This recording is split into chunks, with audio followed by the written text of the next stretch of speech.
अस्सलामुअलैकुम वरहमतुल्लाहि वबरकातुहू। नाज़रीन, मैं आपका मेज़बान हाफिज़ मोहम्मद फ़सीहुद्दीन मेदक और आप देख रहे हैं मेदक फास्ट न्यूज़। आइए डालते हैं आज की खबर पर एक नज़र। तेलंगाना रियासत के नलगोंडा ज़िले के मुनुगुडु हल्के असम्बली में ज़िमनी इंतखाबात होने जा रहे हैं, जिसको लेकर रुकने असम्बली मेदक श्रीमती एम पद्मा देवेंद्र रेड्डी ने टीआरएस पार्टी के हक़ में आवाम को वोट देने की अपील के लिए मुनुगुडु पहुंची हैं और उन्होंने मुनुगुडु हल्के असम्बली के घर घर जाकर आवाम को टीआरएस पार्टी के हक़ में वोट देने की अपील की है। इस मौके पर श्रीमती एम पद्मा देवेंद्र रेड्डी ने खिताब करते हुए कहा कि आज तक किसी भी सरकार ने इतनी स्कीमात से आवाम को फ़ायदा नहीं पहुंचाया है जितनी स्कीमात से रियासत के chief minister mister Kalvakuntla Chandrashekar Rao आवाम को फ़ायदा पहुंचा रहे हैं। एमएलए पद्मा देवेंद्र रेड्डी ने आवाम से कहा कि वो सियासी लीडरों के बातों में न आए बल्कि अपने वोट का सही इस्तेमाल करते हुए टीआरएस पार्टी के उम्मीदवार के हक़ में ही अपने वोट का इस्तेमाल करें। आइए इस सिलसिले में एक तफसीली रिपोर्ट आप हजरात के पेश खिदमत है। नाजरीन, जैसा कि आप देख रहे हैं, हम ज़िले मेदक की तारीख में पहली मरतबा उर्दू ज़ुबान में आप तक ज़िले की अहम खबरें पहुंचा रहे हैं। लिहाजा हम आपसे गुजारिश करते हैं कि आप लोग भी ज़रूर हमारे चैनल को लाइक करें, शेयर करें और सब्सक्राइब करें और साथ ही साथ बेल आइकन के बटन को भी दबा दें ताकि हमारी जानिब से जब कभी भी किसी भी किस्म की अपडेट दी जाए तो उसकी इत्तला आपको नोटिफिकेशन के ज़रिए सबसे पहले मिल सके। नाज़रीन, अगर आप लोग अपने कारोबार या किसी और किस्म के मुताल्लिक़ हमारे चैनल पर इश्तिहार देना चाहते हो या फिर एडवर्टाइजिंग करवाना चाहते हो तो हमारे सेल नंबर 9000214611 पर हमसे रब्त पैदा करें। కష్టపడి 95,000 కోట్ల రూపాయలు ఖర్చు పెట్టి ఈ రోజు మనకి 24 గంటల కరెంటు బాయిల కాడ ఉచితంగా రైతులకు ఇస్తున్న ఏకైక ప్రభుత్వం భారతదేశంలో అంటే అది కేవలం టీఆర్ఎస్ ప్రభుత్వమే, గౌరవ కేసీఆర్ గారే. నేను రాజగోపాల్ రెడ్డి గారిని అడుగుతున్నా, పోయినావు కదా బీజేపీలోకి, కాంగ్రెస్ వస్తున్నావు, బీజేపీలోకి పోయినావు, పక్క ఓకే నీ ఇష్టం ఉన్న పార్టీలకు మాకేం అభ్యంతరం లేదు. ఇక్కడ భారతదేశంలో కూడా బీజేపీ పరిపాలిస్తున్న రాష్ట్రాలు ఉన్నాయి, మరి అక్కడ కరెంట్ ఎందుకు లేదు? పెన్షన్లు ఇస్తున్నాం ఇక్కడ. మా గౌరవ కేసీఆర్ గారు నా తల్లులు కొడుకుల మీద ఆధారపడి బతుకుతున్నారు.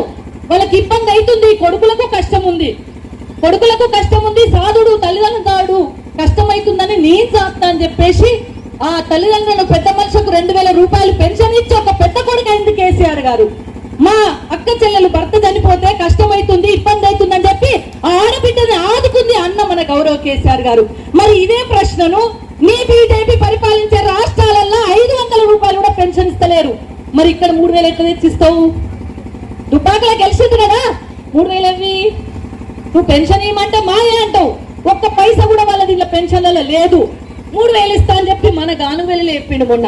మన హుజరాబాద్లో గెలిచింది కదా 3,000 అంటే మాట మార్చి మాటలు చెప్పి అబద్ధాలు ఆడి, అబద్ధాల పార్టీ బీజేపీ పార్టీ అబద్ధాలు ఆడి ఏరు దాటి రాక ఏరు మల్లప్ప ఏరు దాటంగానే పేరు మల్లప్ప మనల్ని మోసం చేసిపోతారు. 3 ఏళ్ళు అయింది, కనబడ్డా అమ్మ? 3 ఏళ్ళు. సరే, అభివృద్ధి అంటే అపోజిషన్ పార్టీ అని చెప్పుకున్నావు, కథ చెప్పుకున్నావు, స్టోరీ చెప్పుకున్నావు, ఏందో ఏడ్చినావు, కథ అయిపోయింది. కనబడాలి కదా. ఊరంటే కడుపు నొప్పి వచ్చే, కాలు నొప్పి వచ్చే, తలనొప్పి వచ్చే, హాస్పిటల్ వచ్చే, పోలీస్ స్టేషన్ వచ్చే, భూమి జాగ వచ్చే, పంచాయతీ వచ్చే, ఏదో ఒక పని ఎమ్మెల్యేకి ఉంటది కదా. నేను గాడికెళ్ళి గీడికి వచ్చి 1 వారం రోజులు అవుతుంది, రోజొక్క 10 ఫోన్లు మాట్లాడుతున్నా. మా ఎమ్మెల్యే అక్కడ ఉన్నా కాబట్టి 10 రోజులు ఇటు వచ్చినా కాబట్టి అక్కడ వాటి గురించి ఫోన్ మాట్లాడు. మరి నీ కథ ఏంది? నువ్వెందుకు రాలే ఇక్కడికి? ఊర్లకి ఎందుకు రాలే? ఊర్లకే చమ్మ బాగున్నావా? సరే, నిధులు ఇస్తలేరు బాగున్నావు అని చెప్పనుంటివి. నువ్వే కేసీఆర్ సారు అభివృద్ధి చేసినని చెప్పినావు, 50 కోట్లు ఇచ్చినని చెప్పినావు.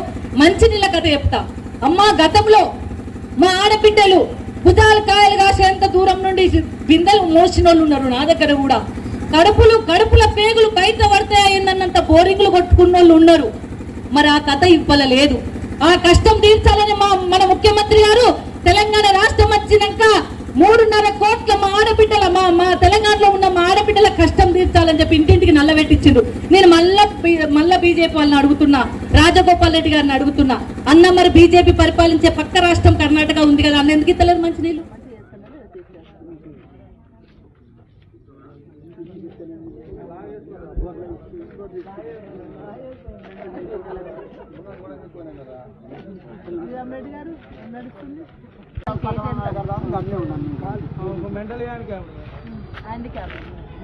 అయితే పెన్షన్ వచ్చిందా? పెన్షన్ వచ్చింది కానీ వీళ్ళు తీసుకోక మళ్ళీ క్యాన్సిల్. రెన్యువల్ చేయించుకోవాలి, రెన్యువల్ చేయించుకోవాలి. ఏంటంటే మళ్ళీ నీ సర్టిఫికెట్ రెన్యువల్ చేయించుకోవాలి. పెట్టినావా?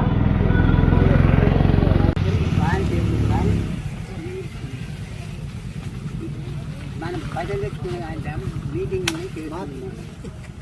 మా పిల్లలు చేసి మోసం 3 ఏళ్ల మీద ఇంతవరకు కూడా మన అది చేస్తారు, అది కూడా చేస్తారు, పట్టకాయితాలు బయటకు వెళ్ళాలి అది కూడా చేస్తారు. మాకు చేయకుండా అది కూడా చేస్తారు. సరే, ఇప్పుడు మీతే రైతు బంధు వస్తుందా నీకు? 5,000 2 సార్లు 2 పంటలకు, యాసంగి పంటకు, ఏం పంట వానాకాలం పంటకు.